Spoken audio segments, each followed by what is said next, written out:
Morning. This is Greg McIntyre, the Elder Law guy. We are getting ready to start a show this morning, and I'm going to try to position the camera so that we can have it on for the show. Hopefully we can.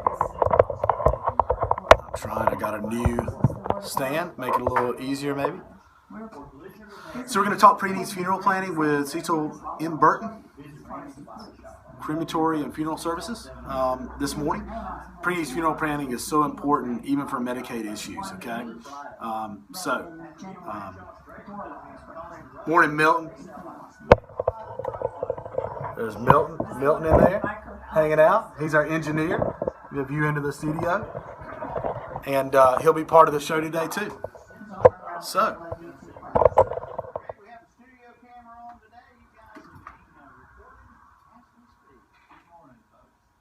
Milton?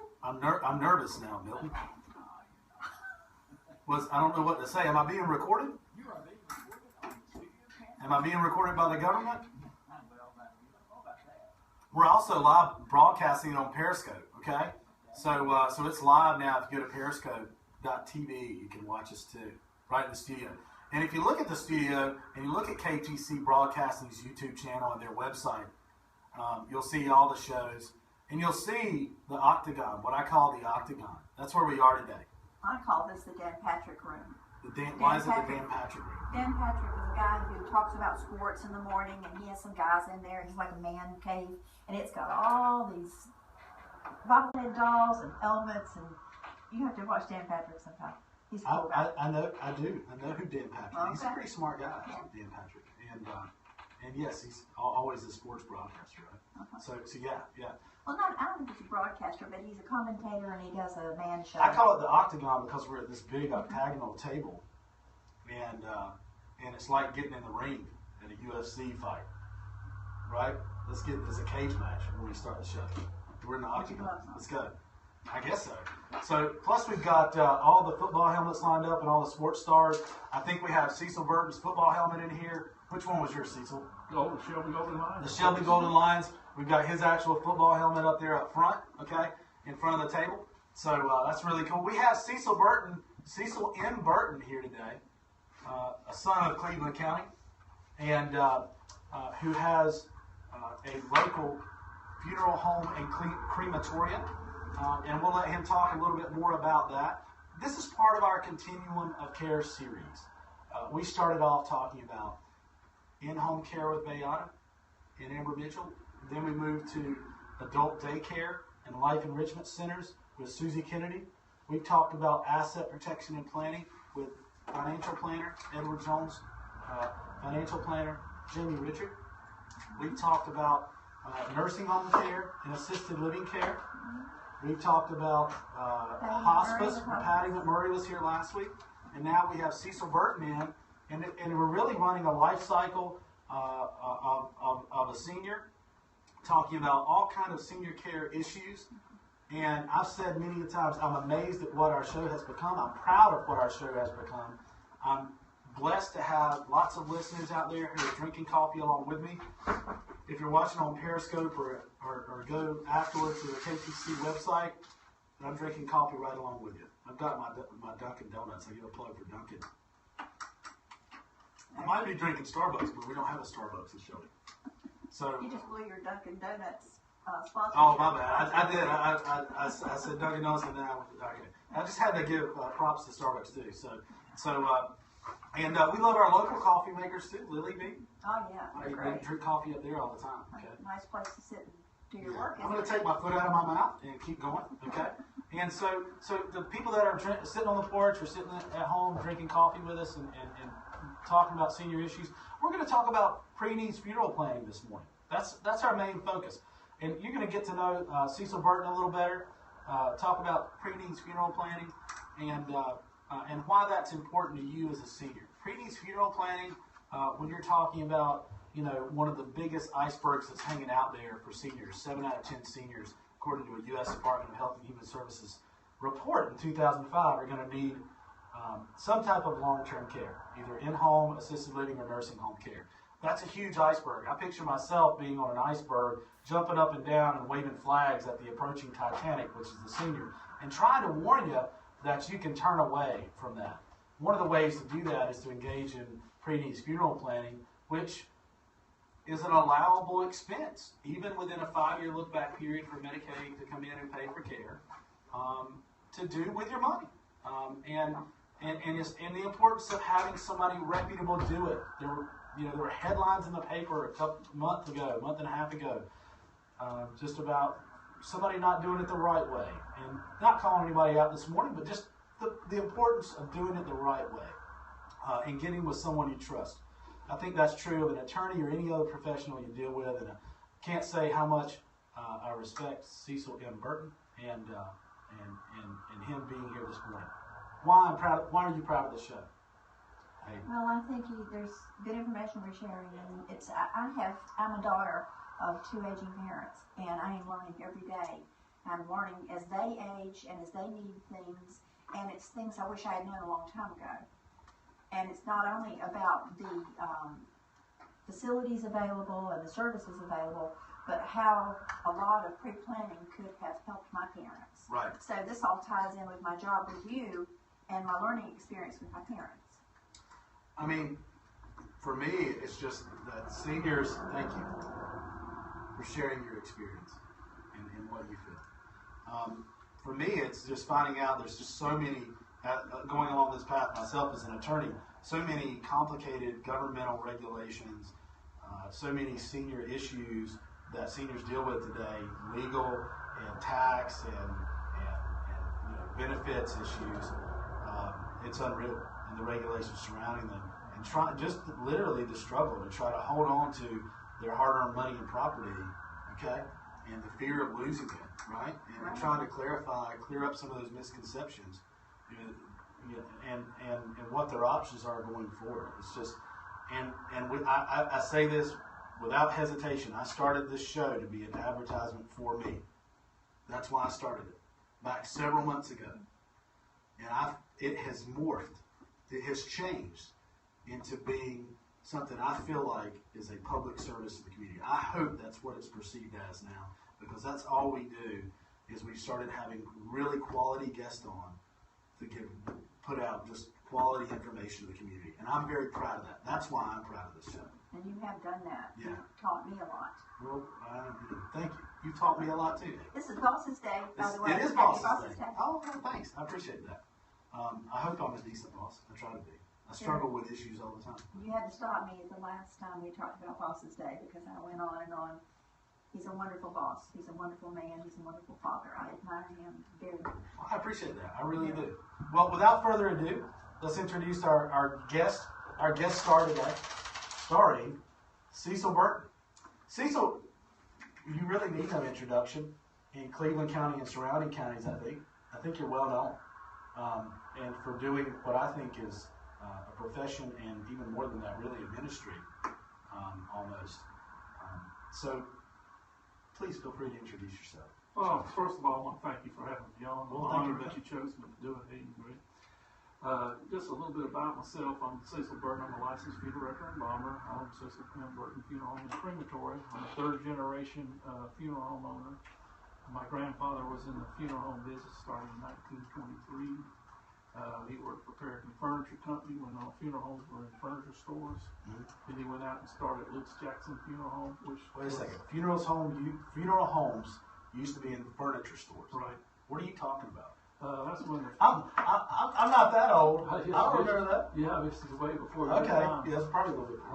Funeral homes they didn't have actual funeral homes. The furniture stores were the funeral homes. Okay. They made the caskets, they sold the caskets, and then they had embalmers on staff that would, you would come and they'd come out to the house. People would die at home, they'd come out to the house, they would embalm the person in the house. So like rooms to go. Yeah, and they would embalm them and dress them in the kitchen. They had embalming tables, portable embalming tables, and portable embalming equipment they bring out.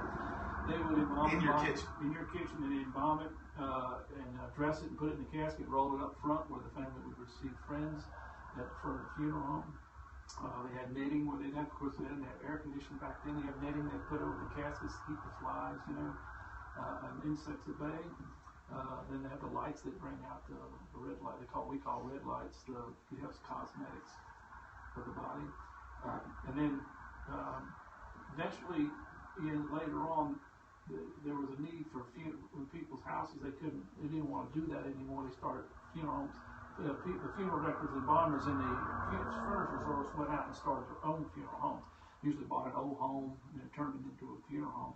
It was small back then because they still a lot of times took families, the loved one home. They were still doing that a lot. So they had small little homes, houses, just for families to come in, look at a casket, and they did their embalming at the home then instead of the house. And I still have one of my grandfather's embalming tables and stuff they took in cases they take out to the house. It was very interesting. So it morphed into. We could spend a whole show talking about. Yeah, I could, and that's not what and wakes and how that's traditionally the way it was done. That's a different subject. I know we're talking. No, I mean that's amazing to me. It is. It's very interesting. But anyway, it morphed in. So anyway, I'm the third generation. And my grandpa had Luke's all still funeral home, and then 20 years ago I started my own Cecil M funeral home crematory. About 6 years ago we put our own crematory in because of the increased cremation rate in Cleveland and surrounding counties. Understood. And, so I think about, they must have been good examples for you in the funeral business, for you to follow in their footsteps as the third generation. It was. I just saw the caring they did and the ministry they did to help people. Because it is a difficult time. If you ever had anybody who lost a loved one, you know how devastated you are and how hurt you are. And that's where the ministry comes in for us to help them get through that grieving process and help them get through the funeral. Because a lot of people, they don't know what to do. I mean, in the first few hours, you got 50-something decisions have to be made. And that's why we're talking about pre-planning. The more you pre-plan, the less stress it takes off of you. You can make better decisions because you're not upset. It's a great way to do it. We do a lot of pre-planning. I have my parents will get to doing that right away. I don't want to have to make the decision for them because I don't know everything they would want or the things they would want said about them mainly. I know a lot about my parents, but there are details they might want other people to know. So, and do you want to fool with it at that time when you're sure you're not going to be stress. In that mood to go deal with those things. That just, if your parents can make those decisions for themselves, that's similar to legal planning ahead of time. And I think pre-needs funeral planning is part of a legal planning strategy and structure. Sure. Because under the current Medicaid rules for long-term care and assisted living care in North Carolina, for nursing home or assisted living care, or this is called special assistance Medicaid or long-term care Medicaid. Special assistance Medicaid having a 3-year look-back period, long-term care Medicaid having a 5-year look-back period. Pre-needs funeral planning, you can spend that money without worrying that it's the wrong way to spend it. It's under the rules. That's part of the correct way you can spend down money. And you've been doing that for years, and a lot of people do that for years. Mm-hmm. We have. And then, when we first started doing Medicare spend down, Medicaid spend. Medicaid spend down, excuse me. I'd have every family would come in from Medicare and would tell me a different story. But they said I could do this, I couldn't do this. I said, well, another person told me they could do this, do this. Finally, I called out to Medicaid, and this was years ago, and said, can you give me a guideline or something? Tell me how it's supposed to do, because this family says you got a lot of street lawyers out there. And then Medicare, when I talked to them, they said, well, Cecil, our book's about 4 inches thick. He said, I can't tell you. And I said, everybody's different who comes in the door. I said, that's why, to me, it would be help them to get somebody like you that could walk them through, because I'm not a lawyer, and I can't dissect the law. We have the North Carolina Medicaid manual in our office, and it is every bit of 4 inches thick. And we dissect it and use it as a reference manual also all the time. Anna Parker in my office knows that book backwards and forwards also. She has a great relationship with the people with the Medicaid office. The clients and with the social workers over at Medicaid. Yes. They're a resource for her. They are. So is the manual. Yeah. So that's part of what we try to do also is put out the correct information. So you can spend money. You'll hear there's a limit out there on how much you can spend. I think that's a bit of a misconception. Okay. And sometimes there are hard and fast rules in Medicaid planning, and sometimes they are flexible or what's reasonable, okay? And that may sound odd, but that's very true. In fact, different counties actually treat the rules differently. Sometimes you'll find, other attorneys out there, if anybody's listening, they know what I'm talking about. It's just a different county by county, and you have to have a pulse on how it's really treated, and the best way to do it, and the philosophy of your county under the rules. But long story short, to boil down statewide, pre-needs funeral planning is a strategy in the Medicaid spend down. And we counsel clients to have that lined up, not only so that you can use your hard-earned money and property for something that can directly benefit you and not cost your children. That's another option. I mean, who wants to put funeral costs on their kids? No, that's the truth, and that's what happens if you spend your money down, and then you don't have any money for a funeral. Well, somebody's got to pay for it. Yeah. And then it falls on the children. Right. To pay So it's a for burden. it. When they have the assets, already had the assets to pay for it, and it's excluded out of Medicaid. And if their assets are tied up in probate, the kids don't have access to that money. That's correct. So I don't know Yeah, how that's all well, I'll treated. tell This you is how all that's learning treated. experience. That's great. This is how these shows develop. Something I hadn't thought of. That's a very good point. That's a very good point. If it would fall on the children to make the payments for the funeral. Mm-hmm. Because the funeral home has to get paid, their employees have to get paid, things cost money, we're in an economy that costs money. And, I wish I could work for free, but I can't either, So, and I've got a wife and 6 kids to take care of, you know what I mean? But the kids would be burdened with paying for the funeral in that situation if you hadn't pre-planned and didn't have the funds. Or if it was tied up in probate, as you say, and frozen at that point. That's a whole show. That is a whole show. Probate and pre-planned. Yeah, because you haven't properly named your executors, and that hasn't happened really quickly. Or there's contention, between who should be the administrator or executor of an estate. And it's different from a will. A will can be incorporated into your estate matters or your estate planning, but doing the probate, avoiding probate Is outside of a will. That's a little separate. This is outside of a will. But long story short, the funeral is a lien you can place on the estate when it's open to pay for the funeral expenses, to pay back the child. But that could take a while. I mean, minimum, you're looking at probably 6 months for an estate. You're looking at getting an appointment with a clerk a month, 2 months out. I think they're about 2 months out now. Yeah. I agree. I was And trying then to be the kind. funeral I was trying to be kind, but yeah, you're right. But, Yeah. well, because they're shorthanded. They are, You yeah. can. But The great clerks over there, but yeah, probably a couple months out. then the funeral home adding interest to the bill, And interest of the bill all along. and so that's And- increasing the cost. And then you gotta, if it's over a certain size, which is over 30,000, really just ballpark right now. Okay, let's just say that. Then you have to publish in the paper. You have to wait 90 days either way. If it's over 30,000, you have to publish in the paper every week for 4 consecutive weeks, and then wait 90 days from the first day of publication.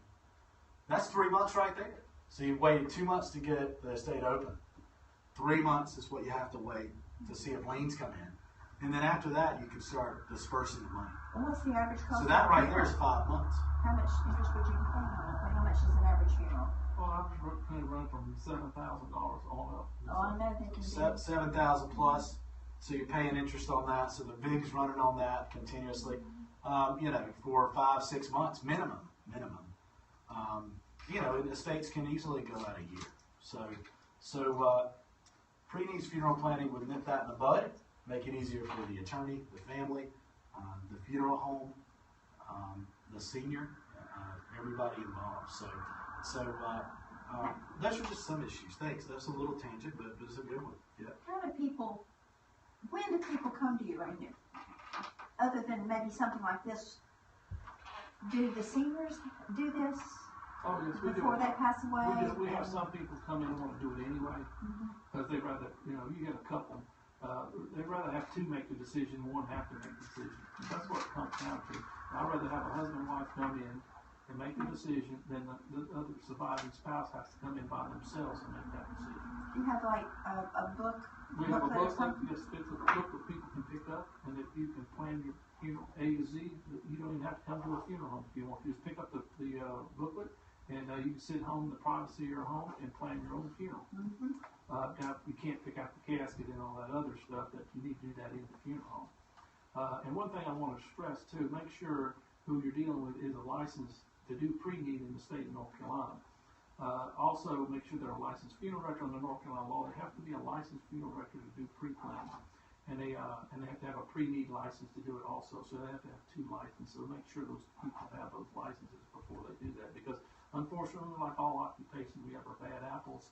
And like you said, we had one funeral home that that was not depositing the money in the trust. So we have to put the money in a trust and register it with the state of North Carolina. Do they avoid putting the money in the trust to draw interest on it, or Right. to? They use it sometimes for their own gain, for their own personal business, or something to keep their business afloat. They have different reasons why they didn't put the money in the trust, and they used it. A lot of times it's just to keep their business alive because of their business. How long does it normally take when you sit down with someone and talk about the issues, from planning the funeral and the things surrounding that, and the picking out the caskets, if they choose to do that? Usually you can do about an hour, hour and a half. It depends on the decision, how easy it is to make a decision. But we can usually an hour, hour and a half. Okay, very quickly, I'm going to offer, I have 2 gift certificates to Golden Corral. $20 a piece. 2 gift certificates to Golden Corral. For the callers that call in the next 5 minutes. I don't have a lot of time, but I'm going to make it quick.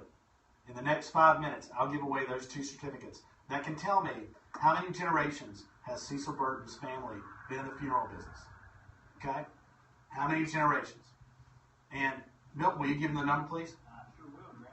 And phone number here for the radio station, same numbers we use. All our contests, call in 704-482-1390, 704-735-8071, 704-435-2844. Thank you so much, Milton. We got 2. I'm holding them in my hand. Golden Corral gift certificates that you can pick up at the radio station, WOHS, on Shelby Highway. All right. Hey, are you calling for the contest? Yes. All right. Do you guys hear the caller? I can hear him. You heard him. What's your name, ma'am? Debbie. Debbie, how are you doing this morning? You're on the air with Greg McIntyre, the Elder Law guy, on the Elder Law Report. Good, good, good. Is this the first time you've heard the show? So you've heard us before? Are you drinking coffee with me this morning? All right, well, good. Going down low. All right. So I've got two gift certificates, $20 to Golden Corral. Okay, and you tell me. I'm sitting here with Cecil Burton, and tell me. He's going to tell you if you're right or wrong. How many generations has Cecil Burton's family been in the funeral home business? Correct. Ding, ding, ding, ding. Can we get a sound effect? Yes, we can. Very good, Debbie. Thank you very much. All right, you're the winner. Our sound engineer over there. Absolutely. Well, thank you. It's going to be here at the studio. Is that the way you'd like to pick this up? Is just swing by WOHS? Yes, that'd be fine. Thank you so much for calling, okay? You have a great day. Okay. We've got another caller here. Excellent. Are you calling in for the contest? All right. LD! What's going on, LD? I'm doing well. How are you doing, sir? I did not eat at the Shelby Cafe this morning. I eat at the Shelby Cafe all the time, LD. I'll tell you what I did this morning, okay? I went by Dunkin' Donuts because I was meeting with someone early this morning, okay? And I had a chicken biscuit from Dunkin' Donuts and got a coffee. And I'm going to tell you, I didn't think a chicken biscuit at Dunkin' Donuts was a good idea. But it was good, man. It was a good chicken biscuit. I'm not going to lie to you. So anyway, I don't know how they prepared that thing in there, but it was good. It was good. So LD, can you answer the question? How many generations was the Honorable Cecil M. Burton sitting beside me? How many generations was his family in the funeral home business? Or have they been? 3 generations. That's very good. Very good, LD. Well, thank you for calling in. Always enjoying knowing you're out there listening. 1923. 1923. He said that. That's a long time. That's when your grandfather went to the funeral Grandfather business? started. funeral business. That's unreal. All right, LD. Hey, I've got a $20 gift certificate to Golden Crowd that's going to be here at the studio just for you. Do we have information on LD and Debbie? Yeah. So it's going to be at WOHS if you want to pick it up today. Okay. All right. You have a great day, LD. Okay. What's that? No, it's looking. Okay. Hey, Cecil. Quick question. If people want to call you or contact you about pre-needs funeral planning, by the way, Cecil has the biggest, nicest, best funeral home facility that I've ever seen, most anywhere, especially in Cleveland County. It's just a beautiful, beautiful structure. Looks like just a historic site. I know you restored a place there. It just looks like a huge, beautiful house with wings on it, and it's just a great place to host a funeral. It is beautiful. It's just a beautiful. It's definitely a blessing for the county. And he has the planning guides that you can go pick up. Right. We have And planned they're at the to- funeral home. We talked about that just a minute ago. So Okay. we'd be So, glad to. what kind of planning guides? I'll have to ask Cecil. He can tell you. Okay. What kind of The planning? plan guide you can fill out. It has financial parts for the family. It tells them like where the will is and where the safety spot, where the life insurance. It tells you all about your vital statistics we need, what kind of funeral you want, what kind of songs you want, who you want to be your pallbearer. I mean, from A to Z, you can plan your funeral in your privacy of your home, and they're free.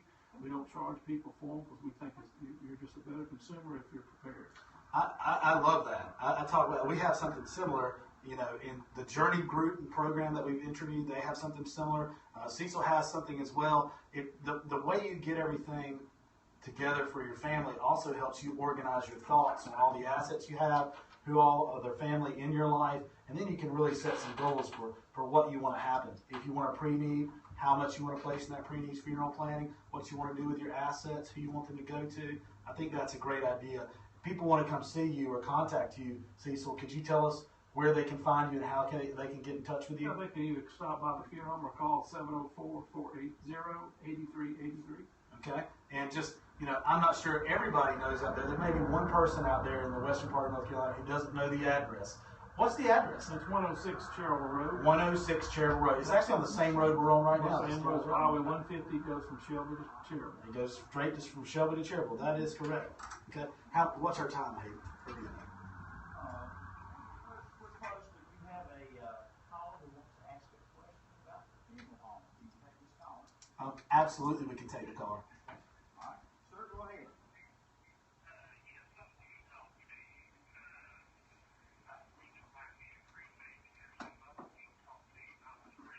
Oh, I'm sorry. I thought you wanted on the air. Oh, okay. I'll tell you what. You can do one of two things. If you want to leave your phone number with Milton, we'll call you back. Okay, directly. I'll have Cecil call you back, and we'll address that issue. Or you can hold till after the show, which will be over within the next 5 minutes, and Mr. Burton can talk to you then. Okay. You want to hold on or leave your number with me off the air? All right, I'll just... Cecil, if you'll get his name and number, Milton, if you'll get his name and number, we'll call him back after the show. Okay. Thank you, caller. I appreciate that.